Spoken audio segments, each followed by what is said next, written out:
Okay, sweet. So I'm going to give us a sync. Great. Welcome to the Monkey Dance podcast. This is Ohan. And there's like a little bit of admin to go through. Guilherme's taking a small sabbatical from the podcast, so he'll be on a little less frequently. And replacing him is not the easiest because aside from being a great scientist, he's also one of my closest friends. So had to look around a bit, but there were two obvious choices. There's two really good friends of mine who are also really good scientists, so I'm excited to bring them on, and they'll co-host with me interchangeably. I'm with Icy, Xueyi. Yeah, hello. My name is Xueyi Yao, but everyone calls me Icy. And Mariem. Hi, I'm Mariem Diané. And we're gonna just kick it off with going into what both of them do, and then just kind of have a conversation for the next hour and a half so you can get to know what each of them do, so when they show up in the recurrent episodes, you know exactly who's speaking when they say stuff. So maybe, Xueyi, we can start with you and what you do. Yeah, sure. So basically, in general, I am interested in how the way we describe what is happening around us affect the way we remember it, like how those events are encoded in our memory system. And should I start with why it brings me, interest? Yeah. So, okay, I can start with a very fun story. So I have been watching a TV series called New Amsterdam. It's a medicine series. And in one episode, so Dr. Haley, let's say, I forgot, maybe I misremember her name.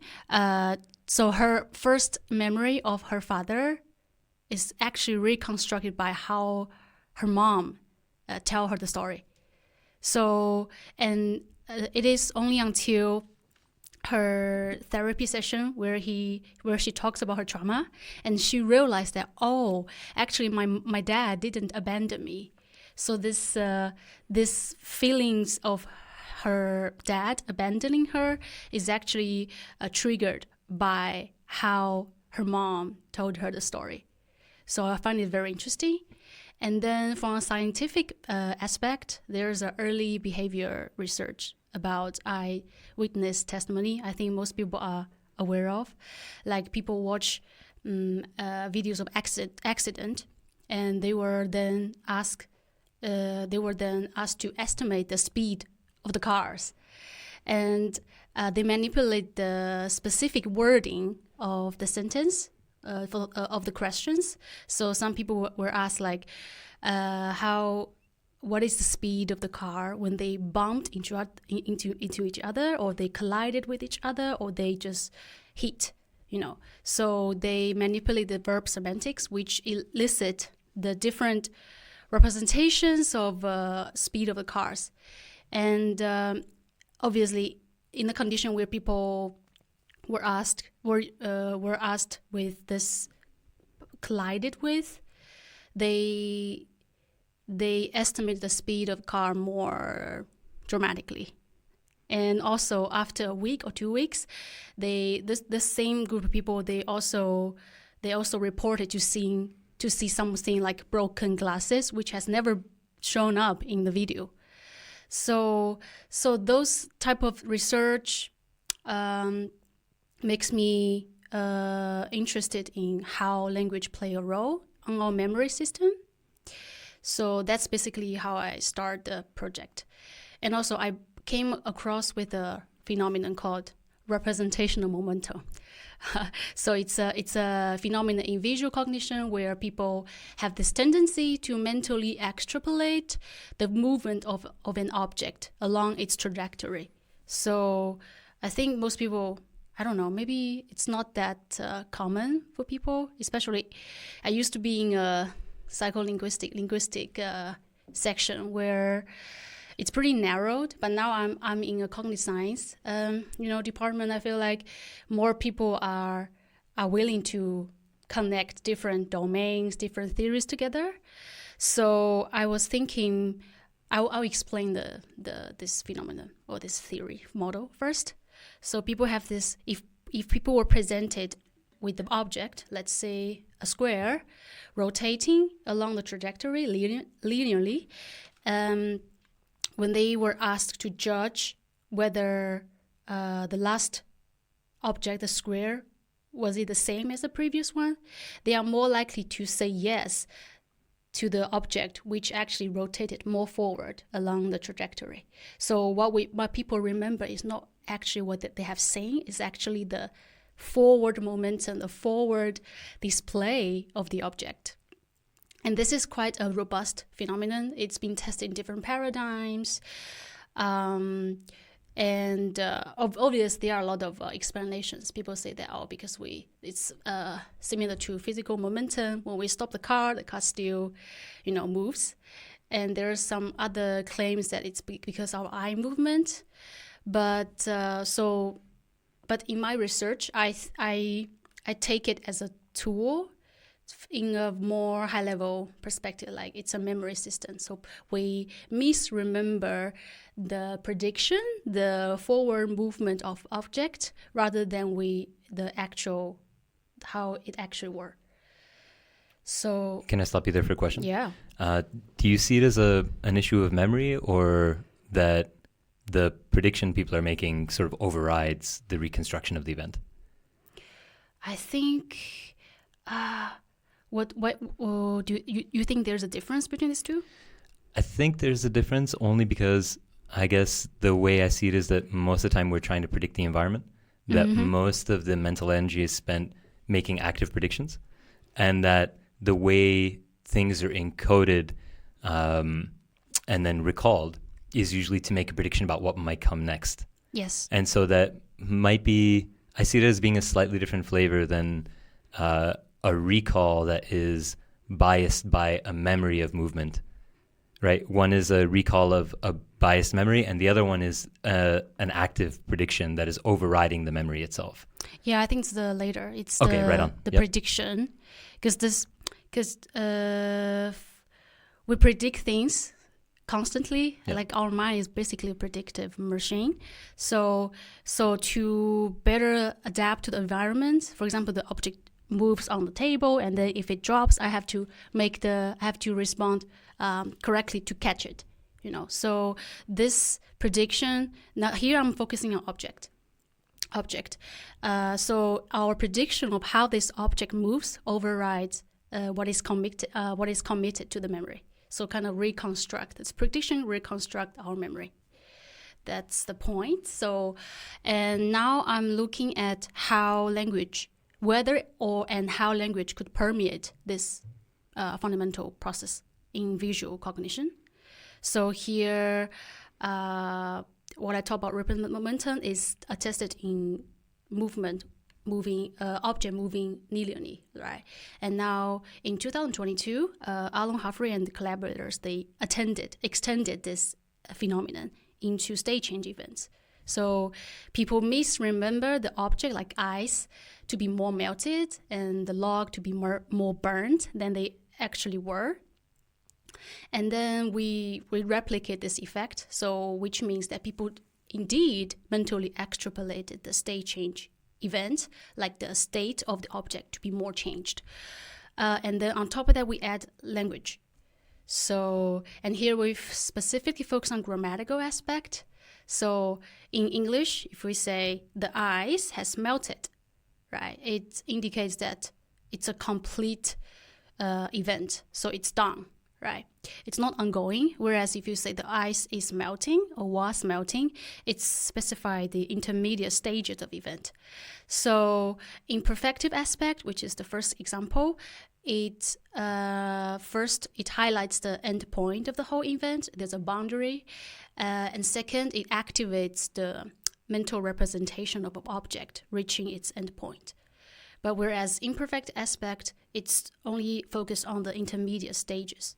So it represents the event as ongoing. It's not finished yet.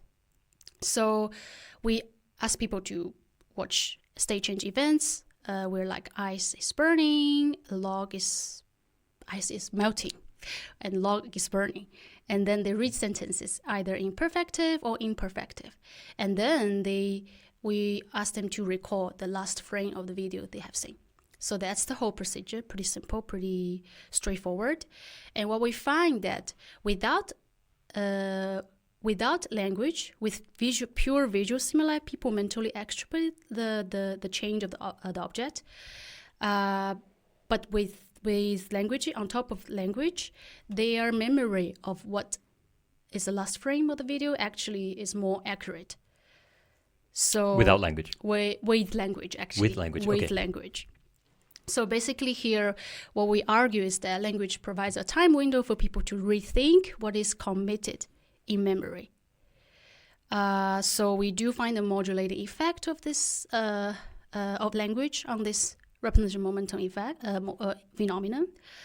And our next move is to trying to replicate this phenomenon in social events. So we want to have a baseline study where we provide people with social events, because we are social animals. We predict what's happening around us. If I see Ohan and if I reached my hands, you might predict that I'm going to hug you, or the other people will also perceive this situation. Will also predict that we're going to hug. So we would like to see, do people also mentally extrapolate social events? So, and then if so, does language manipulate this effect here? So it's the same paradigm, but we extend it to another domain of social events. So that is the next step. And here we are talking about like the forward prediction, and this interaction of forward prediction and memory. And I'm also thinking about doing something like filling in effect. So I don't know if you guys are aware of this effect or not. Basically, they ask people to watch events or animations, like they toss a ball, right? And then they never see the moment of contact. So the video cut off before they see the contact of the release moment of this movement. And then, but people later on, when people were asked about this specific moment, they misreported that they have seen this moment because of the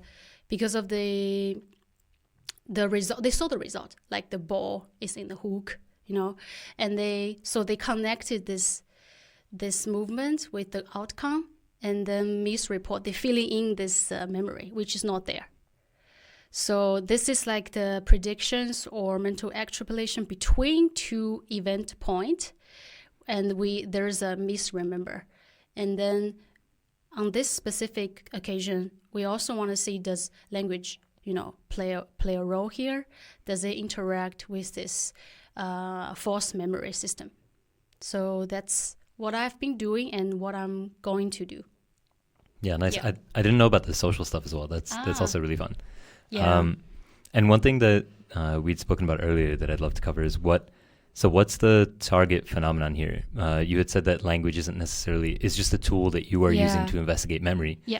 And so is it memory itself, or is it what I was thinking when you were describing it, is it perception that you're seeing, like how perception itself can be manipulated, or is it how manipulating perception changes recall?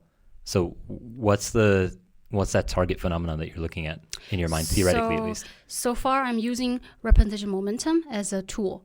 Right. I'm using that as a tool. I'm not going to argue the explanatory thing about it, like what's the nature of it? Is it something about memory, about people's belief, or it's really about eye movement, something like that? And then I'm trying to see, because language, if you ask me before, when I was in a very narrow intersection of like psycholinguistics, bilingualism, multilingualism section, I would believe that language is a bit like everything. But now, because since I'm a cognitive department, science department, I feel like talking to different people, it changed my opinion that language serves as a powerful, efficient, but optional tool, which interacts with other domains of cognition. And here I'm focusing memory. So, and also we were talking about it, like which direction my research is going. Is it more about memory prediction or about the role of language? I think I think I have a better idea now that I should go to a prediction and memory, like how the way, whether and how do we predict things happening around us, and how does memory interact with it. I think that's what the focus right now. Yeah, right on. And so one way to look at memory and prediction is that memory is the past, prediction is the future. So you're sort of in the present reconstructing what happened to anticipate what's coming in the future. So you have this sort of, how I would deal with it as the belief and perception. So you have like the priors that are engaged, and then the posteriors. Yeah, right? I talked about Bayesian. Yeah, you have like this anticipation of posteriors, right? Yes. So, but that's the prior itself that you maintain. Yeah. And so when we were talking about memory, one thing that I don't know if I've mentioned before to you was, I mentioned that I had started in memory, but my master's supervisor, Ayşe Can Bodroğlu, who's in Koç University in Istanbul, when I started working on memory, she told me one thing that blew my mind. About pretty early on, we were discussing what memory is, and that's her whole career. And I asked her for a definition, and she just said, memory is mutable. Her one-word definition of memory, right? And that sort of changed entirely how I think about memory, right? This person with 20 years of experience on memory, on recall, social identity in memory, perception in memory, low-level sort of mathematical graphical interpretations in memory. So all this stuff, the main thing she had to say is that it's mutable.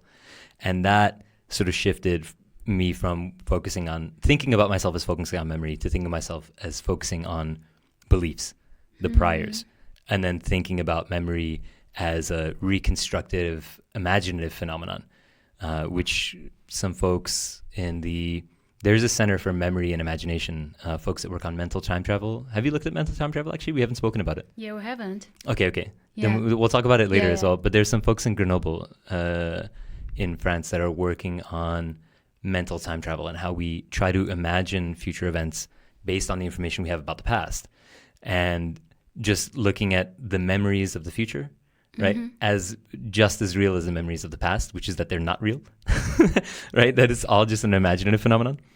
Yeah. So That's cool. Okay. Yeah. That reminds me, I don't know if it's super relevant. So MIT did a study. They have this Medium lab.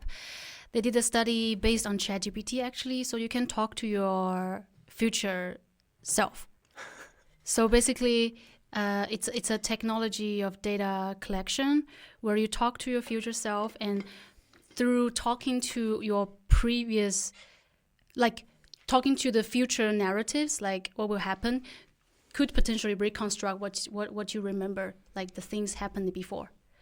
So I'm not sure it's super relevant, but there's something about imagination, mental time travel, and they're building on some AI innovatives on this. Yeah, so I keep a journal of every day of my life. Yeah. And I started in 2011. So it's like over 1.5 million words, right? So it's like anytime I want to look at a version of myself in the past, it's recorded. That's cool. So one thing that I think about a lot, one of my best friends, Michael, who's also like a brilliant poet and very much in the AI space, is always like, when you die, I will recreate you.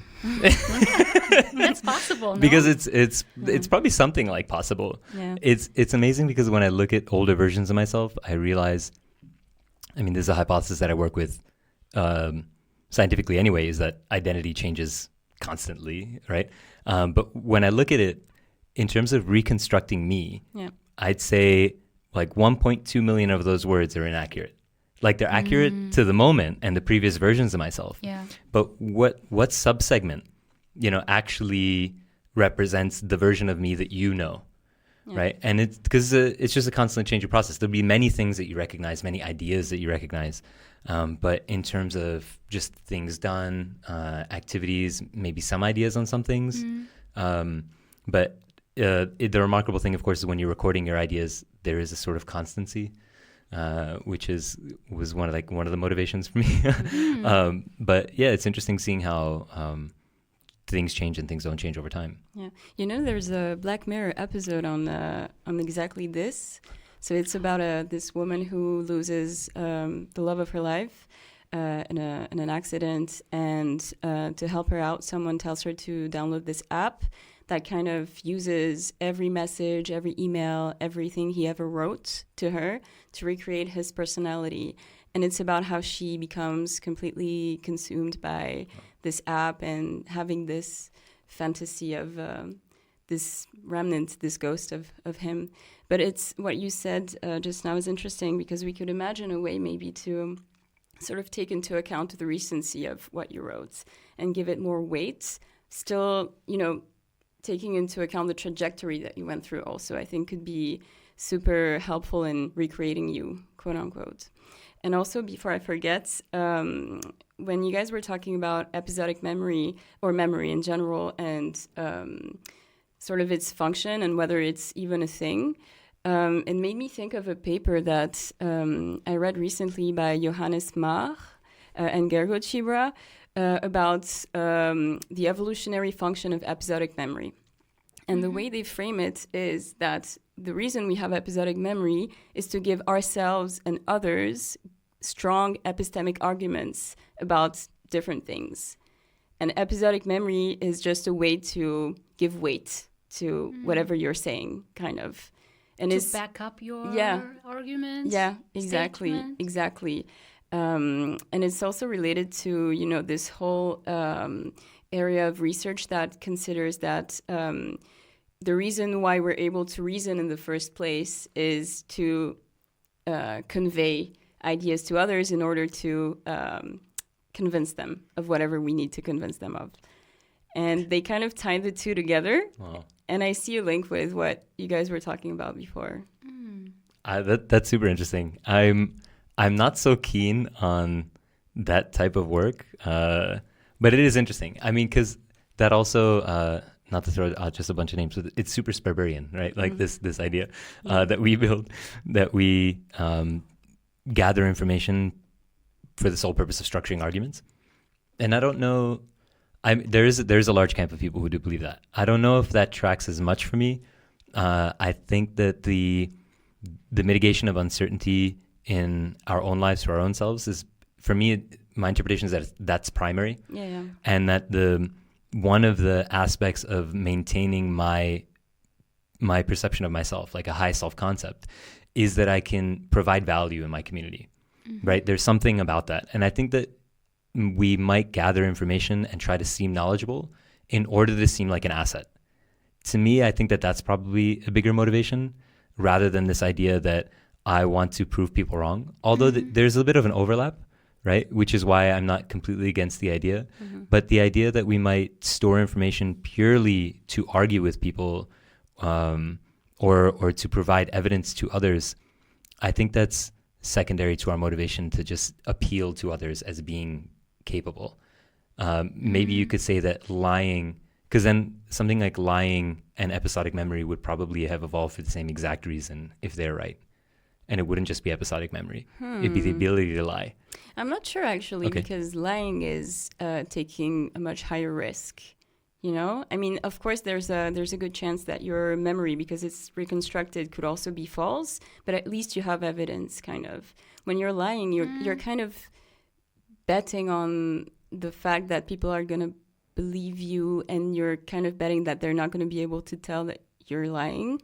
Whereas if you're genuinely recalling and mentally time traveling back to the moment, it kind of gives you confidence, and it also puts you at risk, but I would argue less of a risk of being discovered as, a quote unquote bad member of society, in case people actually find reasons to say that what you remember is false. Being caught in not remembering right is not as costly, I would argue, as being caught in a lie.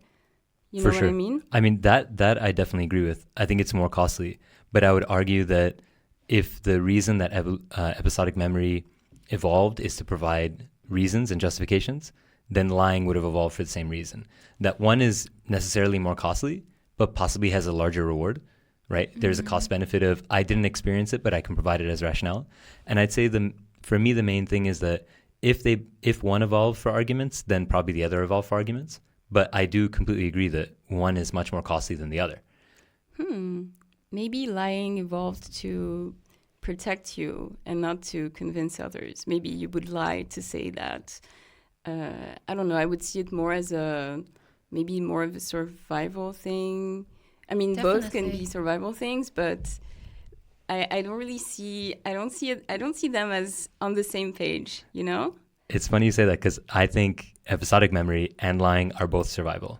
Okay. So that's why I try to lump lying in with episodic memory with regard to evidence production, because I think that they serve the same function, but I don't think the same function is evidence production. I think that the same function is survival. I think episodic memory is much more useful as like something that is selected for over time in evolution, because it helps me remember what's around the corner, and it helps me remember somebody's behavior. And I think we're able to call up the affective salience of a memory, particularly because, one, it helps us remember where a bear was, and two, because it helps us remember how somebody acted towards somebody else, how somebody acted towards us. And that's why I would say much more important than providing arguments, which is a very sort of high-level thing that has to come after language.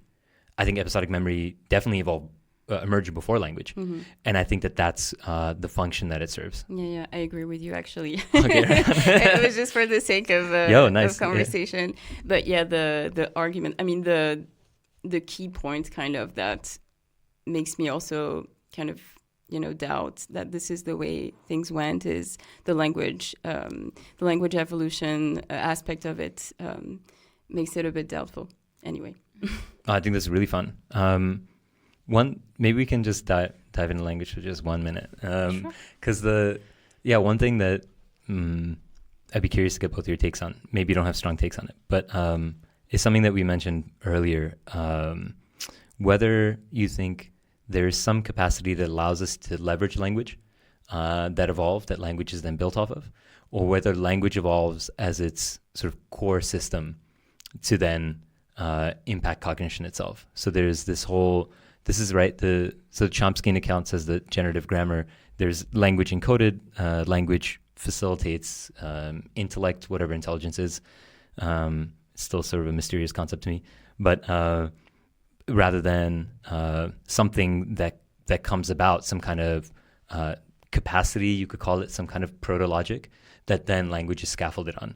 And so we know that if you don't have access to language at a young age, it's to the detriment of your capacity to do math and reason.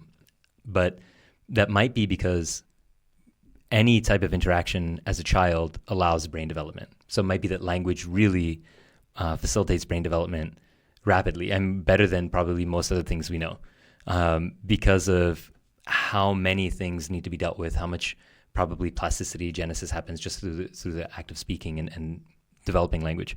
But I would take it that core capacity, maybe you could build it up to the same degree if you just had maths, right, and formal logic, and language was sort of secondary, in the same way that right now, in the inverse of what's right now, which is that language is primary and maths and formal logic are secondary, if at all. If you're in the American education system, barely at all. You want to go first? Sure. I think it's an interesting thought experiment to see to think about what would happen if you taught a kid math first, but I don't know how you would teach a kid math without language. I think it's so necessary to convey basically everything and complex concepts such as the ones that you find in mathematics that you would need for one to emerge before the other. But interestingly enough, part of my work, it's actually Gergo's theory, so I don't want to, put words into his mouth. But one of the points that we are trying to maybe put forth is that there could have been earlier in our evolutionary past a different communication device, a different communication system based on objects rather than language. Now, whether language evolved using the basis of this object-based communication system or did they develop in parallel or one after the other and being unrelated to one another? I don't know. But that's an idea that maybe can add something to this conversation. No, please. I feel like language could serve as a baseline in the beginning, because when we put on label on something, it could foster our conceptualizing or categorization abilities, and also a lot of study about language, how language shapes our cognition, like our time perception. So I remember I read something about a language which is in Bolivia, I think. So the way, because of the language use, the way they represent time is completely different from the Western community. So their future is represented as backward, whereas past is represented forward. So it's completed the opposite. And it's because of language. So how they represent, how they perceptualize time is due to the language they use. And there are a lot of studies about like how language affect our spatial awareness. You remember last time when we passed a building where there's a sign says where the Bila is? Yeah. And I find it very bizarre that, because for me that's a signal, that thing points me to the sky. Yeah. The up arrow. Yeah, right. I mean, it was like to the left and then up, so kind of a square angle arrow. So I feel like maybe it's so at that moment I feel like maybe it's the language that I am exposed to kind of influence the way I represent this direction. Yeah. So there are a lot of studies talking about how language, make an impact on how we represent a lot of stuff, how the mind works. But to me, I feel like it could serves as a basis in the beginning, evolutionary speaking, and also, but as we grow up, as we are exposed to different information, the whole environment, cultural difference, then all of things, it's a complicated procedure. All the things, interact with each other.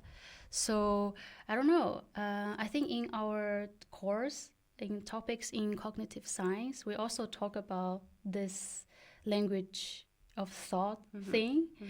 And I don't have a strong take here, but I do believe that language is maybe not that important to some degree. Yeah. Yeah, I multiple ideas at once. So with regard to language, I think the interesting findings, like when I think about this domain, is that if you don't have access to language at a young age, then your capacity to do mathematics and logic in the future is stunted. But if you lose language at an older age due to disease or traumatic brain injury, you already have a fully developed logic and mathematics system, and you don't lose it when you lose language. And to me, that's quite convincing evidence. Yeah. We might need to learn more over time, but I think that that's quite a good set of evidence for what you are doing. Yeah. And I want to go back to what you said, because I also think that this is a really important point, and I do completely agree with it. I think symbols are hugely important, and I think that language is bootstrapped off of the capacity for symbol making. And one of the main things that I think drives us affectively, right? Like the sub-emotional process, the thing that emotions are sort of built off of, the affective system, is this desire to express and have the expression be received. And I think that this is no more salient than in situations of solitary confinement, which is classified as torture, right? Because you're alone. There's no way to produce any amount of content that would be received at all. Yeah. And I don't think that there's anything more psychologically damaging than that. And I've never been in solitary confinement, thankfully, but one of the things that I have experienced that I think anybody can experience is when we speak and we feel like the other person's not listening, or we're trying to communicate and we don't speak the same language. And I think that core feeling is frustration. It's a very strong affect, and it can make people also lash out if they don't have an ability to communicate. I think that's also why we might see cases of aggression that is from folks who are nonverbal purely because of the lack of ability to communicate, not because there's any aggressive tendency. It's just out of the extreme frustration. Yeah, absolutely. And this makes me think of a very, I don't know if, I mean, a very, very well-known experiment in developmental psychology. And there's a bunch of YouTube videos about this, about these babies that took part in the still face experiment, which makes me think of what you're saying. So the experiment goes like this. It's an infant with their caretaker, and they're in a room, they're playing and interacting, and everything is fine for 5 minutes, and then the caretaker basically stops responding. And they stop reacting to what the infant is doing or showing them or signaling. And there's such a distress in such a short amount of time for those infants that it's always stuck with me as one of the strongest proofs of how sensitive we are from birth, I would argue from birth, to contingency and to, social responses and, like you said, being heard and being seen in a very, very fundamental way. Yeah, that's also why, as a side note, I think everybody has some kind of art form that they can find that will improve their lives, no matter what the art form is, traditional or non-traditional. But it's one of those things that when I look at, if I'm in a museum and I look at a carving or a sculpture that is 40,000 years old, it gives me goosebumps every time. Because when I look at that, I see somebody using language. It's a nonverbal, it's a communication device, right? It's, I saw this thing, or I thought of this thing. Sometimes it's things that they didn't see, couldn't possibly have seen, very strange humanoids. But it's a form of expression that's just sort of calling out into the void. Maybe there were people to show, maybe there were, maybe there weren't, probably they were showing other people, maybe they were even exchanged. But I do think that that's quite a phenomenal thing to see is once people, because people even probably started making tools before they started making art. So at some point, somebody's looking around in rocks, like they just see a bunch of rocks and they see the tool inside the rock. They imagine the tool inside the rock and they pick up the rock and they carve the tool out of it, right? And it's a device, and it's also a communicative device. It's some form of, not a living thing, but it's evidence of life. And then it goes from functional devices to devices that have a function only defined by its communicative function. And that's probably some interesting leap to me in my head of when you begin seeing the emergence of proto-language and the development of language is when you shift from tools to art. Yeah, absolutely. That's interesting. Yeah, I would totally agree with that. And I also find it very, very touching when you see these so far into the past and into space also traces that someone was there, and we can call them someone because they're doing something so similar to what we do every single day when we're drawing or writing. And yeah, it's I completely agree. Probably it went from very functional uses of whatever materials were available to more communicative uses. But actually, as I'm saying it, I'm not even sure because it's so fundamental, this communicative aspect, as I envision it, and as I hear others before me talk about it. You could totally imagine someone or a very, very old form of who we are now, not even making tools, just picking up a rock and communicating something about this rock to whomever is watching them, or showing another person, a child, for instance, how to place leaves on top of something else, and using one leaf, for instance, as a symbol, because so that's part of the theoretical framework that I'm using. When you're using one object in a very pedagogical way with a lot of communicative cues, you're transforming it into a symbol that stands for an unspecified member of its kind. So by this, I mean, the intuitive idea is whatever applies to this one leaf probably applies to all the leaves that resemble it. And so I could see this happening before people are even making tools, just using, I mean, you could argue that the leaf is a tool there. I don't know. Yeah, it's a really good point. And the question that comes to mind is so non-human animals use tools. They don't, some kind of craft tools, not really. You can, because you have like some animals which strip small twigs off of a larger twig to have a solid pole. And so in that sense, they're sort of refining the tool. It's not the same as an abstract tool like a hammer or an arrowhead, but we can see, using rocks to break nuts. But a lot of that is communicated non-ostensively. Yeah. So when, one monkey shows another monkey how to use a rock to crack nuts, it's not really that they're showing them, it's that they're breaking the nuts and then others watch and learn. Yes, exactly. And so at some point, because you mentioned a really important thing is there is a shift, right? When I can look into your eyes and show you that what I'm doing is something you should do. Yeah. And yeah, it's whether that's a tool or not is an interesting question. But that is sort of the teaching is sort of the interesting overlap of tool use and communication. Thank you. Yeah. Maybe you can tell us what you do. Yeah, sure.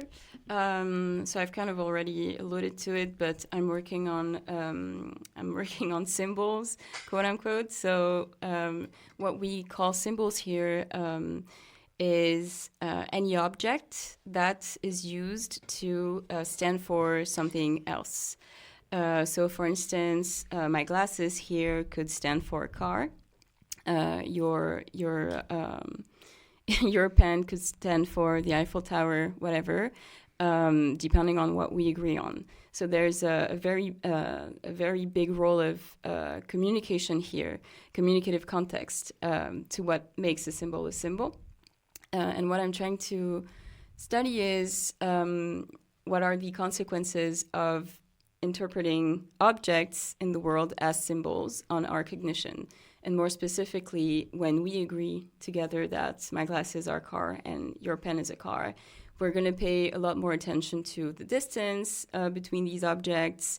And if we're moving them in the world, we're going to pay attention to what they're doing in relation to one another, much more than we would if we didn't interpret them as symbols. If we just interpreted them as two objects that are part of an episodic scene, we're not likely to pay as much attention to the spatial relation, the spatial relations and temporal relations between these objects. So that's one big aspect of what I'm trying to show.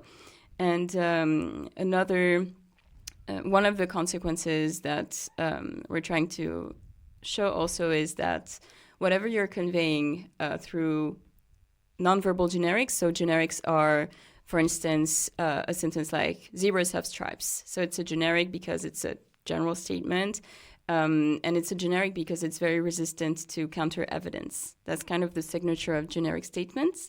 So if you're told that zebras have stripes and you see for some reason at some point a zebra that doesn't have stripes, it's not likely to sort of make you reevaluate the validity of the generic statement, zebras have stripes.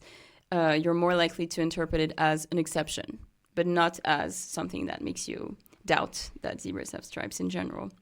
And what we're trying to show is that there's a subgenre of generics that are nonverbal, and these are generics that we use a lot within, for instance, with babies, with infants, preverbal infants, for instance, but we keep using them through life. And a nonverbal generic is basically a communicative cue that is used in a pedagogical context, for instance. So it would be me using my glasses very, very ostensively and showing you that, oh, wow, they go on the nose, like pay attention to where I'm putting them. But of course, without all the words that I just used, just giving you a lot of eye contact, raising my eyebrows, shifting my body towards you, etc. And what we want to show is that with these nonverbal generics, we're transforming these objects into symbols, as I was mentioning before with the leaf example, and that whatever you're conveying through this means is very, very resistant to counter evidence. So we're trying to make this equivalence between symbols and generic statements. So that's another So part. can I ask a question? Yeah. So once you demonstrate something ostensibly that primes them, sets a strong prior, and then upending that prior is very difficult? Is that Yeah. what you're- Okay. Yeah, that's the idea. Right. So children, sort of infants especially, go about the world the first time they experience it, sets a precedent, Mhm. and then that initial interpretation gets a lot of weight. Yes. Right. So first impressions are important. Or rather, yeah. I'm not sure it's about how early it gets into you. It's more about how people are conveying it to you. So if they're putting a lot of emphasis in terms of communicative cues that they're using, then it's likely that what is being conveyed is, quote unquote, a generic that they can use to look at the world. It's more like that. So it's increasing the strength of the evidence. Yes, exactly. So in a Bayesian formulation, that also still can be accounted for. Yes. Yeah, right. Yeah, definitely. Yeah. Yeah. And so one thing that, two quick things. One is the zebra having stripes thing. Mm-hmm. I think it's also a really important phenomenon when we look at stereotyping, Mm-hmm. right? And in a social sense, how people are able to hold very just beliefs that are inaccurate about the world and about people. And when they meet somebody, they're able to make an exception. Oh, X person is X way, but they're an exception Absolutely. from this group. And I think that ends up being a huge problem for adults. Absolutely. Yeah. And the other thing is, so one thing, like what role, because when I was thinking, okay, you're using devices to communicate something. Like if I was to say that this pen and this notebook are two dogs trying to fornicate, right? They're trying to fuck. Mm-hmm. So I put the two things here, and as they get closer, it gets like more and more immediate. Mm-hmm. And now they're on top of each other, right? Mhm. So then there's like an element of humor. So when does like something that draws your attention because it sort of breaks with convention, Mhm. there's some like humorous aspect. Mhm. When does that override any potential learning with the thing as well? You know, and because I think about that with kids and my friends' kids who are, a year old. If I use an object in a funny way, Mhm. it kind of sucks to the parents, right? Yeah. Because if they're trying to use that object for anything else, the kid's like, no, it did this funny thing before. It has to do that funny thing. Yeah. Spoons are not for eating. They're for putting on dad's nose, And so like this is really, and so it's an interesting thing for me because when a child has a tool and they've used the tool before, and then you use humor, you sort of override the use of the tool that they've done, and humor over. Yeah. Yeah, but actually they're very sensitive to a humorous context. So I'm super happy that you brought up early onset of humor because it's one of the topics that I love. So it's great. Actually, they're very sensitive to whatever cues you're giving that you're actually joking. And they're sensitive even to the difference between pretending and joking. There's papers about how parents also use strong cues to disambiguate that. For instance, the amount of belief that they exhibit in whatever they're doing, and like the amount of doubt that they're introducing to whatever they're doing. So when they're doing a funny comical demonstration of something, they're does this go like this? And they look at the child and there's this sort of common ground that this is not supposed to be this way. And it's funny because you know both the common ground and you see that there is a violation of whatever is supposed to be. So I wouldn't think that it overrides because they're sensitive to this early on, but it's an interesting point. Yeah, maybe it doesn't update the belief, but it sort of overrides their attention. Yeah, for sure. Okay, right on. Yeah, for sure. And either of you, do you have any thoughts on? So I take all humor to be like a violation of expectation, and some of the work that I do in the philosophy of science is on mapping concepts in n-dimensional space. So how can we build a space of concepts that is a geometric space, which then we can, when we gather evidence, we can plot the evidence and see if it falls within the conceptual space or not. And all conceptual space ought to be sort of confluent. So between any 2 points within the conceptual space, that you should be able to draw a straight gradient. Otherwise, your concept is sort of messed up. There shouldn't be any concave spots in your concept geometrically, because then 2 points, say in a heart, like if you put 2 points in the top of the heart, there's no clear gradient between those two top points. So a concave heart shape is not really a good concept because of this problem. And so what I see with humor is if I try to map two concepts, the distance between the two concepts ends up being what generates humor. Yeah. There's like a minimum threshold of difference, right? Yeah. If I say, when is a chair a table, it's not funny. If I say, when is a chair a banana, it's kind of funny, right? Yeah. So how does that map onto how you think about humor? I agree 100%. I think it's a very nice way of putting it, because it kind of gives you a tool to quantify how potentially funny something is. But then again, if you go too far, maybe it's not as funny anymore. You know what I mean? Maybe it is. Yeah. Maybe it is. Maybe it isn't. I don't know. Maybe there has to be some element of familiarity always for it to be funny. Like when is a table an international space station, like for me, it's less funny than the banana thing somehow. I mean, it could be funny, but I don't know. I think, you know what I mean? Yes. I think maybe you're right. There's probably an upper bound, maybe because the ISS is also an object. Mm-hmm. But if you say something like, when is a table a legal infrastructure? Right. Maybe it's still funny. Yeah. I don't know where the upper bound is, you know? When is a table the entire universe? Maybe these things are still kind of funny. So I don't know. We have to think about the upper bound, but it's definitely there. Yeah. I have a question here. So say how we for us adults, sorry. So humor is something I think is rooted in our culture, and also like the script we have in us, like things happened before, and then but for babies, for infants, do they have this innate script in their mind that something is considered as humorous? I mean, or as they grow up, they start to grow this idea. Yeah.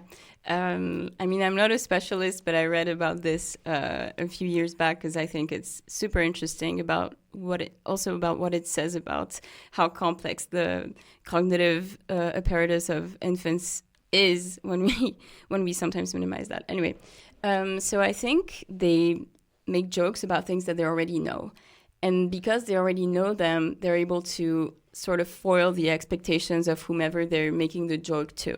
So, for instance, they know that a plate goes on the table, but then they put the plate on the head, and then it's funny. And then it makes their caretakers laugh. But I don't think that they would try to joke. I mean, this is possible, of course, but in my understanding, they would have to have some sort of knowledge about other people's expectations before they can go against them for humor. And then there's the second type of, so it's classically it's clowning on the one hand and teasing on the other. So what I just mentioned with the plate would qualify as clowning. But for the teasing, it goes, like there's several types. Like there's a classification of teasing behaviors, but an example would be to interrupt whatever you're doing to ask for attention. Another would be to pull your hair. Another, there's a lot of teasing behaviors like that, where I don't think that they would need to have a very clear idea of what you expect besides being left alone, kind of. So maybe there's more flexibility. I don't know.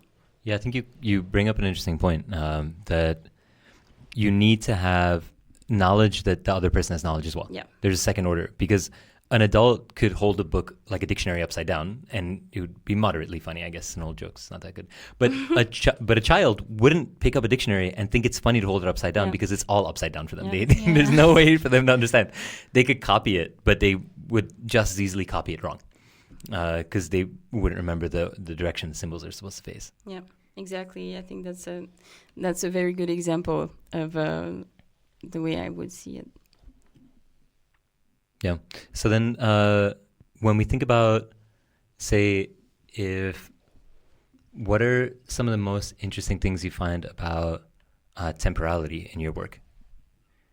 I think the work I'm doing now is somehow relevant to temporality, like how, because for the grammatic aspect we manipulate here is about time perception. Something happened before, or something is ongoing or completed. So language can, again, serve as a tool for us to conceptualize time things has been done, or things is ongoing, or things is will happen in the future. And I think language does serve as a powerful tool here. And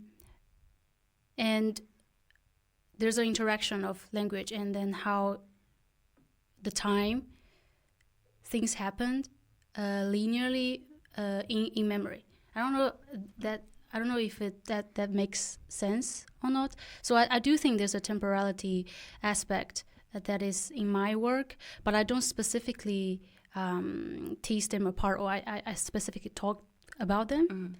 Is there anything that is relevant to your work in symbol representation? I don't know. But first I have a question about representational momentum in terms of temporality, because I remember seeing at some point that it also goes in the opposite direction, or doesn't it? Like if you reverse the videos, they anticipate the previous frame. So I think Alon Humphrey, they did one version of the experiment where they play the video where the ice was unmelted. Yeah. Right. So it's the opposite direction, which is against our what is happening in the reality. Yeah. But in that situation, there's still mental extrapolation forward in time, but it's the opposite timeline. So it's also future, but it's like a backward future thingy. Yeah.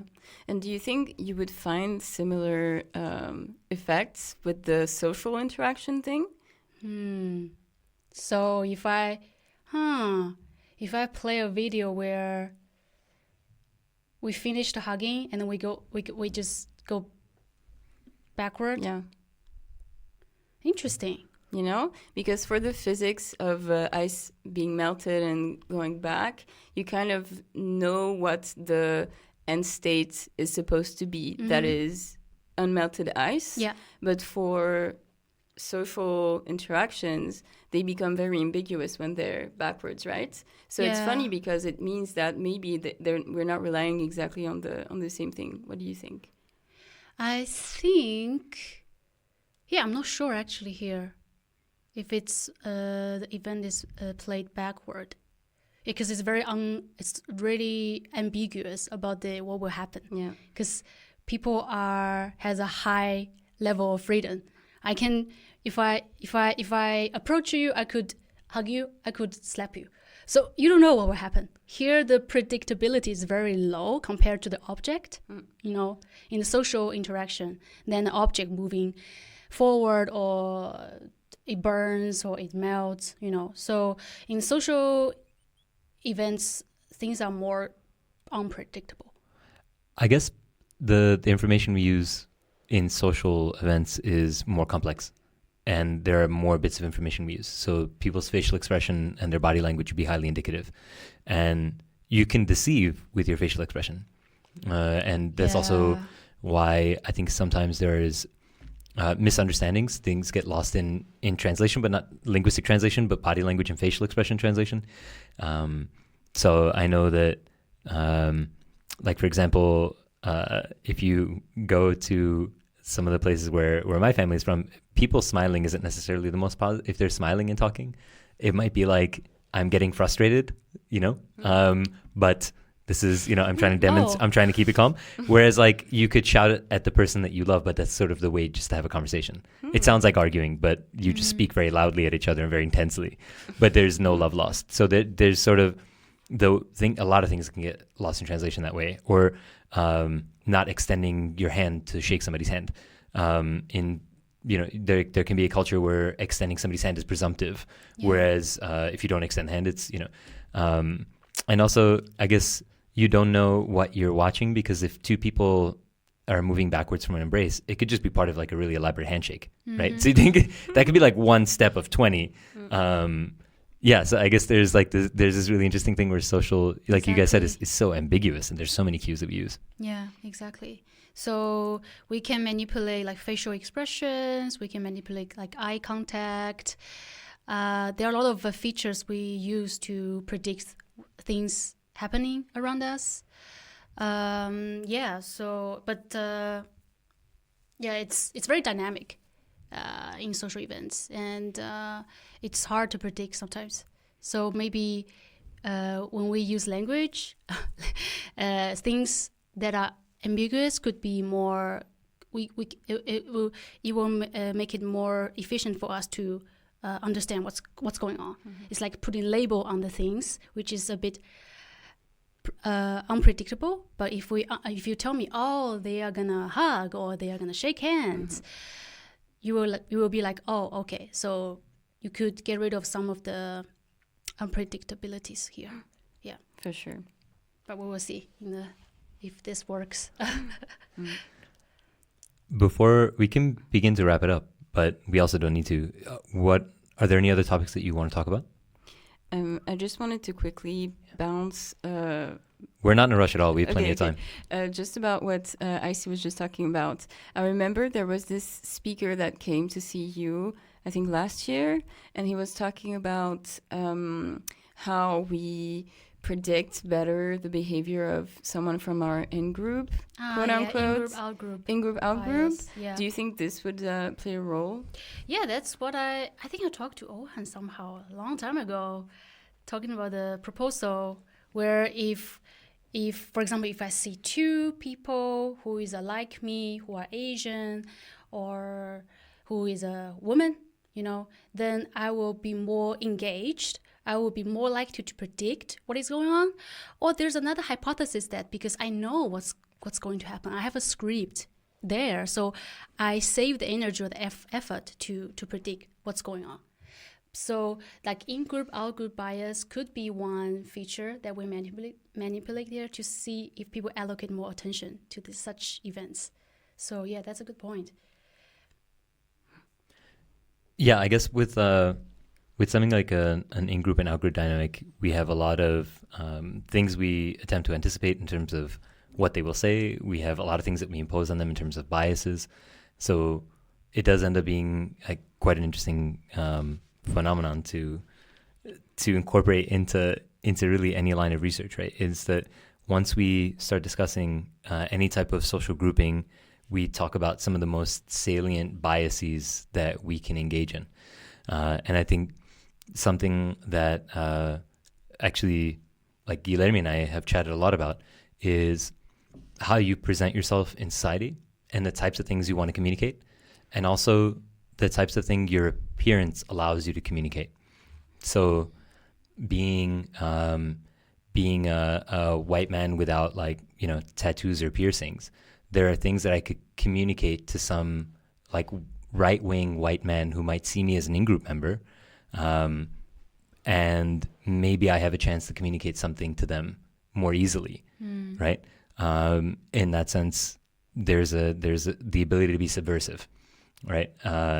And there is some interesting sort of power or dynamic in that, and the things that it opens up, and the types of communication you can engage in, and the types of epistemic validity that the things that you say are attributed to you by the person listening. And that's obviously fucked up, right? And I wish that wasn't the case, but that is the case. Yeah, big time. There's studies about how much value you give to a statement produced by someone of a given race or a given gender. And it varies quite a bit, unfortunately. And you can of course look at what goes on in the workplace also, who speaks up, who doesn't speak up at meetings, at colloquia, at whatever. It's also internalized, of course. But yeah, for sure. Is that, we don't have to go into this, but is that something that plays into your conception of yourself as a scientist? What do you mean? I don't know, you're both women of color. Does that play into your conception of yourselves as a scientist? Something which, if you ask somebody to imagine a scientist, unfortunately, the first image is probably a white man, right? Yeah. And it's great that more access is coming, especially for everybody, but also the first access that was opened up was for white women. And so you have this thing where it's still overwhelmingly white. Yeah. Does that play into your identity as a scientist at all? Is it something that you ignore? Is it something that you're like, it's important, but I don't think about it? No, I mean, definitely it plays a role for how I define myself as a scientist. Also, it's never something that I wanted to bring into my work per se. So I never really thought or wanted to study, race biases or even gender biases on whatever question. But it's something that is constant. It's something that, I mean, at least for me, like it's always at the back of my head that if I speak too much, too many times, I'm gonna pop out even more because of what I look like and because of all the things that are tied to what I look like. Maybe I'm gonna get backlash for whatever happens. I feel you, because in our culture we are taught to not speak up, be quiet, So, and I try to break these stereotypes around Asian people. And when I come here, I was a bit frustrated that I don't see many Asian colleagues in our department. Not that many, I would say. And I feel like I have this responsibility in myself that I want to speak up. I want to represent my group of people. Absolutely. But at the same time, I still have this identity crisis. I will say that, who am I and what should I represent here? Because sometimes I struggle with my identity because I'm a minority in this country, in this culture. So sometimes I'll be like, should I speak up? Should I not? Should I be quiet? But I don't want to. What should I say? In which way? It's an interesting topic. We can definitely talk about it next time. Yeah, for sure. Any change comes up. Yeah, and what IC said also is super important, that you think you're standing for everybody that looks like you. And you have a responsibility on your shoulders to not sound dumb and to not, give a bad rap to your group, And yeah, I think there's so many of us that have this this thing in our workplace, whatever work we're doing. And in science, I think there's a particular taste of this thing because it's also very tied to your self-image and your perception of how smart you are, of course, and how smart you want to project yourself as being to other people. You know what I mean? And so the fact that it has to do with your intellectual ability, I think, to me, makes it even more full of responsibility, because for a racist, there is this element of this given group is dumber than we are. And so in science, that's something also that's at the back of my mind as a Black woman is, no, that is not the case. And I don't want people to think that. And so I don't want to say anything that might make me sound stupid. I don't want to take that risk also for that reason. Definitely. Yeah. And also, very funny thing that people have this stereotype that Asians are so good at math. So there are specific stereotypes around specific groups of people.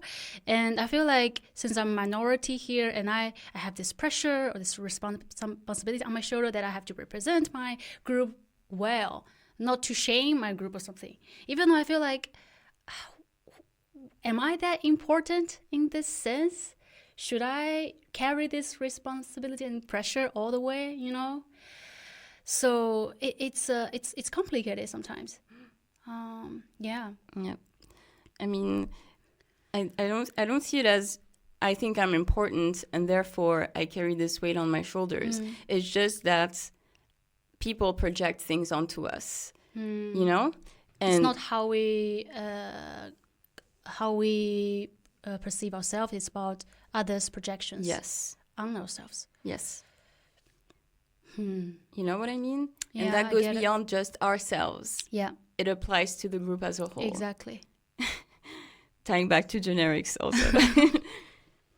Yeah. Yeah.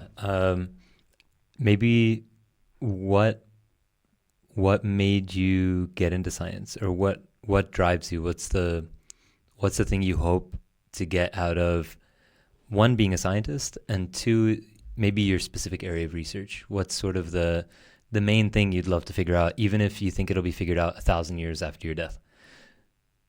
Wow. That's a deep question. Yeah. Oh my God. I think I'm happy to do research because it's fun. I mean, it's torturing at the same time, you know.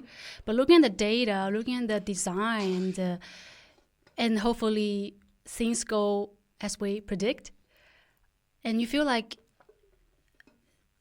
you feel great. I feel great about it. But at the same time, I don't think I'm married to academia. I think there's a lot of things in the world I can explore, you know. The world is beautiful, and a lot of things to understand who I am or who I represent. So I will be happy to do what I'm doing now, and if there's a significant effect, results, or I could come up with a theory or models, you know. A lot of things I can explore, but I, at the same time, I also want to be happy and get to know myself better, and also get to know me and the world, the relationship between myself and the world. I'm not sure if I answered the question. And for your specific research, what's that thing driving you? Is there something that you're like, I really wish I could know this thing? So I think during my master, I feel like I know a bit of this, a bit of that, but there's no system at that time yet.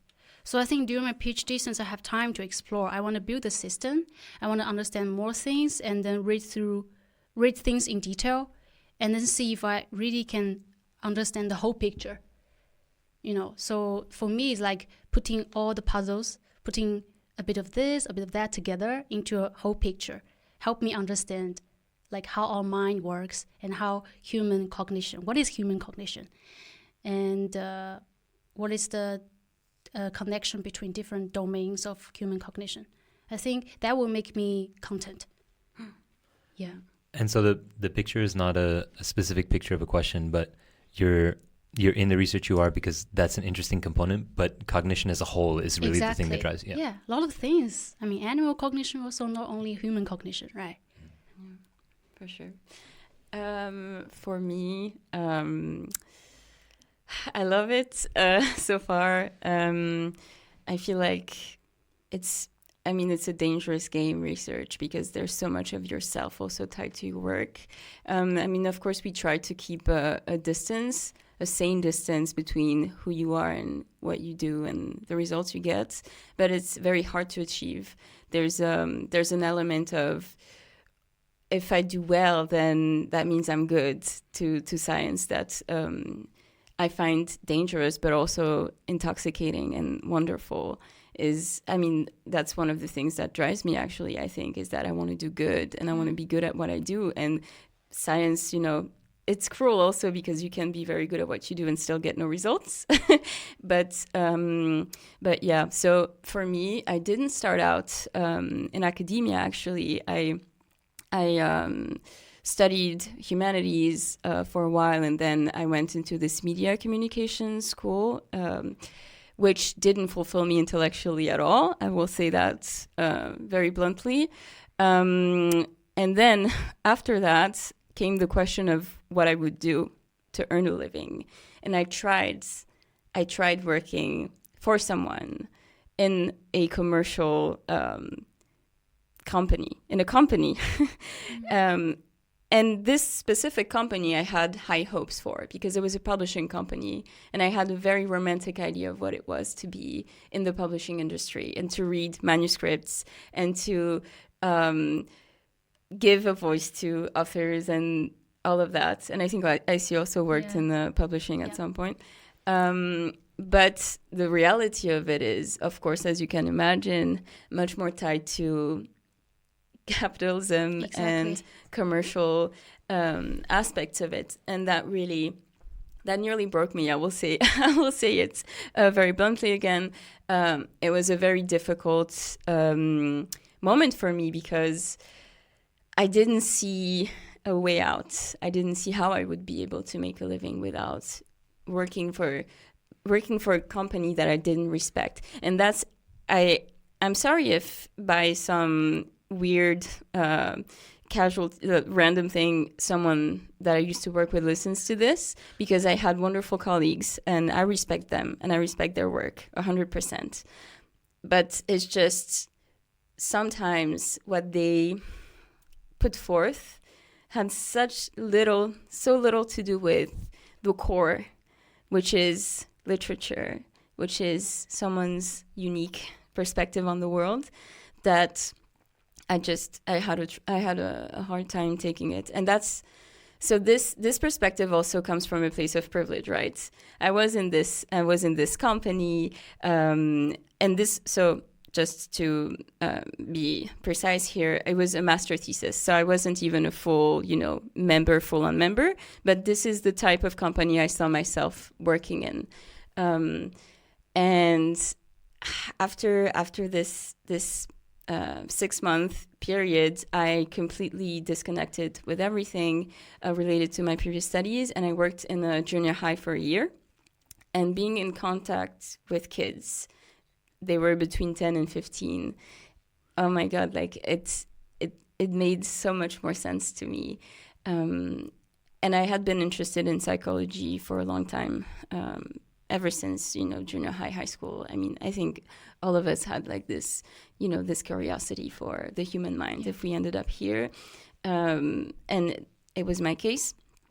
And after this year, I was certain that I wanted to go back to university, because what I had the diplomas that I had didn't enable me to do something close to what I'd been experiencing, which is people and trying to understand how they are, why they are the way they are. And then after that, I went back to university, which again is a very privileged thing to do. But I was so happy when I finally went to university to study psychology. And my first love in psychology was developmental psychology. Because for the first time in my life, people were telling me things that I was super surprised about. Like, there are so many developmental studies that are super surprising. The findings are super surprising. Like, I remember the one that I keep quoting in, whatever motivation letter or something to explain why I'm here, is Pascali's 2002, the pruning effects, how 6-month-olds can recognize chimpanzee faces better than adults. And by 10 months of age, it's gone. And I was just like, whoa, like, what the hell? Like, how? And developmental psychology is a field that's so interesting for that reason. It's super challenging because there's a lot of the time the way to anticipate what's going to happen when you're running a study. And so that's one of the reasons why there's a developmental aspect to my work now. And I guess to answer your question, one of the things I would like to find out, and I probably won't, but in 1,000 years maybe, is how infants are so good at what they do, what goes on in their mind. Do they have the same systems as adults in a more, basic way, or do they have very different systems? Because, for instance, for face recognition, there's 2 systems, actually. There's a first system when you're an infant, and then this system disappears and gives way to a second system later in development. And this type of thing is, I think, at the core of what cognitive science is trying to build models of the mind and see if these models are valid throughout development, and understand also the basis of cognition, in very broad terms, going back to infants, also to explain our evolutionary past. Also, I find very interesting the links between us and apes, the links between babies and apes. There's so many questions, like Icy said, there's so many things in cognition as a field that keep driving us in. What about you, Ohan? The thing that drives me is how humans first individuated from their environments. So I guess the thing that, because I worked for 10 years right before going back into academia, which, I think academia is the most privileged lifestyle that there is. I don't think that there's anything more privileged than this, just because of the fulfillment, But thinking, because the mind and brain always was what drove the core of my curiosity, and because as much as I'm a big sort of space nerd in general, right, consuming science from a bunch of different fields, but even the ability to imagine the universe is it's an internal process. Every mind contains its own version of the universe, and I guess the thing that to me is most fundamental about cognition, from how I see it, is the ability to ask a question is sort of primary. Because if you can individuate, draw a distinction between yourself and your environment, then all of a sudden you can inquire about it. And I suppose that process of individuation, which sort of emerges non-reflexively at the level of bacteria, in that once bacterium splits, it's me versus you, and even though we've split from each other, way up to humans and everything that we've just been speaking about, it seems so primary to me that's the thing that sort of drives my curiosity, and the way I like to deal with that philosophically, because then you can sort of pull in all different domains and have a large theoretical discussion. But the way empirically to do that to me is then how we learn, our engagements with information, how we treat information, the beliefs that we store, how we update those beliefs. Because then the whole function of curiosity is, for me, built in evolutionarily as incentivized rewards for curiosity. So as I notice an incongruence between what I believe and what I perceive, as that gap grows, then I have a gap to fill. I recognize the space, and I get an intrinsic affective reward by filling in that space, as long as everything else is held constant. If I'm really curious about what a leaf looks like and there's a tiger nearby, tiger takes priority, right? But then in these moments, which I think is crucial for pedagogy and learning, and why this sort of informs also my broader sort of social and political leanings, is if a child doesn't have a food and a home to sleep in, sort of a healthy place, whatever that healthy place looks like, we don't need to fall into sort of conservative tropes of a mom and a dad and a white picket fence, whatever a home is a home. If a child has that home, then they can mitigate the risk of the tiger, right? Society's risks, and then be in a space where curiosity is fun. And I guess that sort of informs my deepest question, to the applications of the deepest question, right? How we learn better, to then my politics is how do we build a better world? The home analogy that you just made makes me think of attachment theory, very primary. Exactly. Yeah. Like how if you're secure with your parent, you're free to explore the world. But I don't know what you guys think about attachment theory and more. I mean, I don't know that attachment theory and psychoanalysis overlap, but I don't know. What do you guys think? Because I know that where I come from, psychoanalysis at least is super frowned upon. Yeah, by me as well. Yeah, by me too. But attachment theory. So I'll run something by you. Yeah. Right. I see attachment evolve over time and become increasingly complex as we get older. Right. I think that's a crucial capacity. At first, it's touch, and the child's uncertainties are mitigated through touch, and then it's as the child develops a little bit, a couple of months in, it's literally physical distance. So the closer I am to my caregiver, the more my uncertainties are mitigated. And typically I want to be as close as possible. And then as I get older, I will be more comfortable with more distance as long as the other uncertainties are mitigated as well. So in your own home, you will be more comfortable as a child to sort of crawl around. But the moment the parent disappears from the room, there's a bit more uncertainty again. So then it goes from pure distance to distance and physical confirmation, right? Visual confirmation, to then the ability to have proxies. All of a sudden you can feel safe around your friends' parents when you get old enough. So I think that the core of uncertainty mitigation for our affective state is crucial. And it evolves in an interesting way from touch to physical distance, to visual confirmation, to the idea, right, the transitive property of safety, to then society as a whole. We might feel more comfortable if we're walking in the woods and there's somebody 50 feet ahead, and we're unsure. They don't have to look like anything. It's just that there's a person. There's a little bit of uncertainty there. The bear or the man? A person, a human. Yeah, but like I'm referring, the big question online. Would you feel more secure with a man in the woods or a bear in the woods? Yes. Your example is exactly that. Exactly that, yeah. And for me, instead of the manipulation of the bear or man, I manipulate the context. Yeah. And society, if you put a person 50 meters ahead of you on the street, society, you assume, will protect you. Yeah. And I think that sort of attachment theory, I'm very much in line with, because it's purely defined in terms of uncertainty mitigation. I have something to say here. So, attachment. I was thinking, is there a connection between attachment or style and the way you perceive yourself's attachment style and memory and trauma? So, I used to think I'm securely attached. So, my early memory of my parenting is safe, secure. I feel like I've been taken good care of.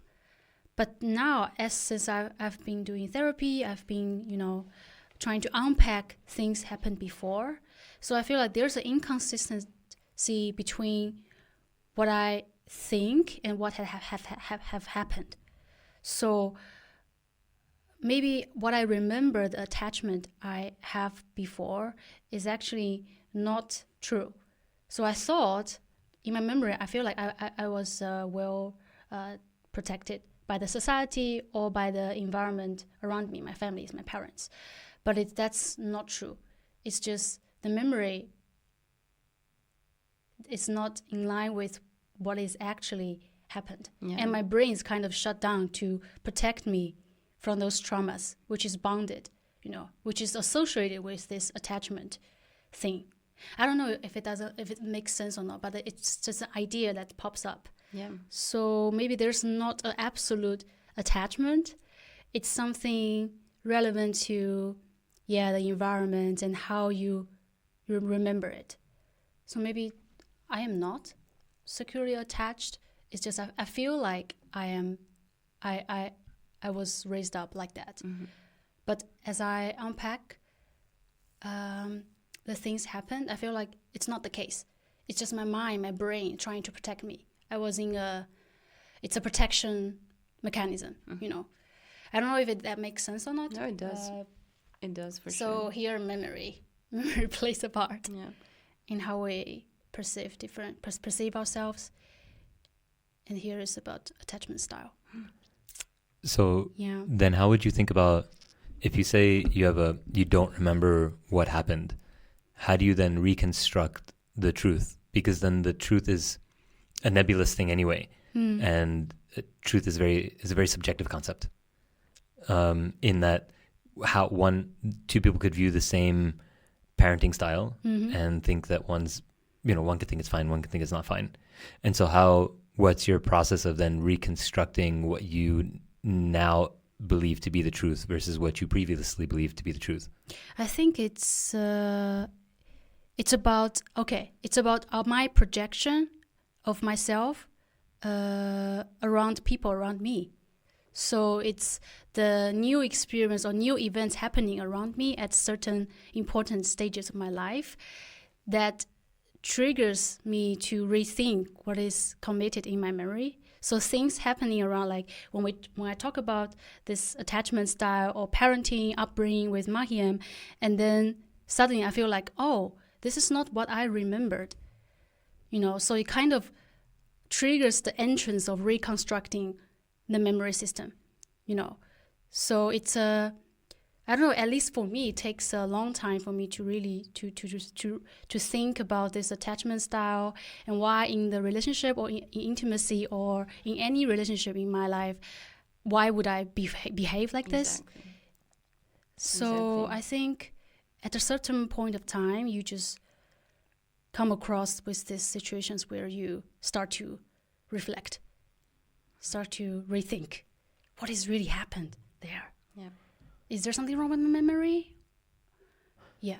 So I guess one thing is how much weight we give to attachment theory, right? And how predictive it is, right? Because you're using attachment theory in a post-dictive way. Yeah. You're saying, I feel that something happened, and therefore if attachment theory is true, then it means that how I remember is incorrect. Yeah. And it could be that that's accurate. It could be that that's inaccurate. Mm-hmm. It could be that attachment theory doesn't hold. And that instead, when I remember that something happened differently, it's actually just a new construction of how I feel in this moment. And I'm projecting it onto the past. Yeah. And so I think either is possible. It's sort of hard to say for sure because we don't have a definite confirmation of attachment theory. Mm-hmm. But it is really interesting. And I think that definite attachment would be more psychoanalytic of what happened in the past definitely determines how it was in the future. I do think it plays a role. But I don't think that I would hesitate to make a strong claim, especially because all the evidence would have to be post-dictive, sometimes decades later. Yeah. And that, it's a difficult thing. It's a difficult thing to unravel. Exactly. Yeah. But like you said, I think it's your behavior that lets you know, that gives you an idea that maybe something was wrong when you thought things were fine. Like you said, I mean, as you encounter new situations in your life, as you experience strong relationships, then you see your behavior. That's how I see it, at least.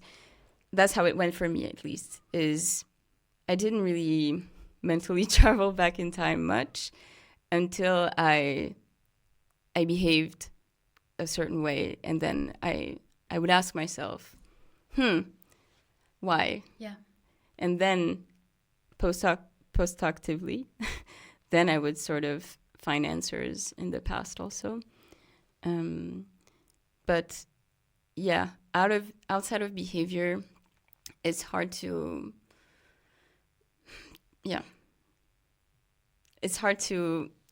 sort of accurately reconstruct things. For me, like the safest, the soundest way of doing it is, this is how you behave. Think about what happened, more than out of nowhere trying to reconstruct from scratch the past. Yeah, my approach is always epistemic. So it's what can we say we know, rather than making bigger assumptions. So it's like, I take this approach with both trying to understand my own behavior and the behavior that I see around me, but then also my approach to science and cognition itself, which is avoid sort of folk psychological concepts, even like the mind, right? And just deal with what we know. You know, take the practices, but none of the theory of sort of the behaviorist movement. Like I think all the theory is useless, but I do think that their epistemic position of, I have the evidence, and I'm not going to make grand assumptions about the evidence. I'm going to deal with the evidence as it is. And I think that there's an immense value in that, rather than attempting to always find a cognitive mechanism that we can theorize and place as a causal mechanism, which I think is a bit faulty. It's sort of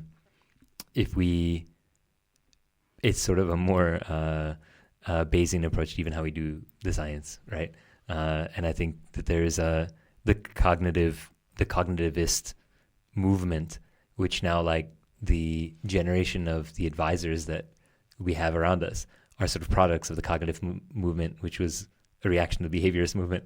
I think that that's sort of dying down a little, and that we're moving towards not necessarily positing this huge cognitive suite, but rather just, okay, let's see what cognition is doing. Let's see what it produces. I don't know how you two feel about that. Well, I think part of the fun is also coming up with theories as to why the mind is how it is. I mean, I think that's what drives us also, and not just observing behavior. Or so maybe that's not what you mean, but I think it's also our job to. So the way that it's supposed to go is you have a theory and you test it empirically, right? Is that something that you think should die down? No, I think testing the theory is important. I think what we don't have enough is proper theories in cognitive science. Mm-hmm. I think we have posited models. Mm-hmm. And I think the posited model thing is a problem, because whenever I put forward a cognitive mechanism, it's not a theory. It's called a theory, Mm-hmm. but it's just a model. Mm-hmm. It's a model of how something works. It's a causal model. And there's no overarching theory of why that might be the case. And we could root everything in some evolutionary psychology theory, but then again, it's post hoc. And so I guess that's my bigger problem, is I'd rather build a theory, which is why I do a lot of philosophy, and then draw my models from my philosophy work, and then do empirical work based on the model. Yeah. So it's like the theory is all of the what's, right, that I'm talking about, the terms, the relationships between the terms, and then from the terms themselves, I draw specific sort of causal mechanisms of those terms that now I move down to the model level, and then I test whether those individual models are correct with hypotheses. And so that's how I approach all the science that I do. I do think we need, at least for me, if there's a solid framework, model, theories that I can rely on to make initial hypothesis or predictions of what I'm doing, I feel more confident, So solely based on behaviors, at least to me, I feel like it's not enough. I feel it's a bit shaky for me. So I tend to try to find or look for literatures that have solid frameworks, and then to start the design of the experiment to test something on top of that. So the behavior element is just what we use as data, right? Because I think that everything is useless without theory. I'm like very big on the theory side, right? I take it as what we use as evidence, as looking at behavior, not the replacing theory with just behavior, because that's what the behaviorists did. Yeah. Right. And so that's the thing that I admonish. I don't take that at all. I don't think that all there is behavior. I think all there is empirically, the only thing that we can observe is what we can observe. Right. And that's where I'd rather not lean on folks' psychological terms, things that we made up before we started empirically testing, and then use that in our empirical testing. That's my bigger problem. So like a theory is something that we mentioned before, which is that the brain is like a biological predictive mechanism, right? It's like a biological predictive device. And that's a theory, right? Because then from there you can draw a bunch of models of how, if the agent is a biological machine that moves through predicting its environment, updating information, I can have models with relation to the mind and particular things. And then I can have hypotheses about whether those models work. And so I agree with you. I think that the theory is really important. But it's more a question of what we take to be evidence and how we build the models. Yeah, definitely. Yep, for sure. Cool. Is there anything else you two want to cover before we wrap up? I think for today, it's fine. I think it's a very interesting talk. There are a lot of things we can talk about in the future. Yeah. Thank you for having us, Ohan. Yeah. It was really fun. It's now your podcast also, so thank you for joining the podcast. And we'll have another episode soon. Cool. Thanks. Thank you.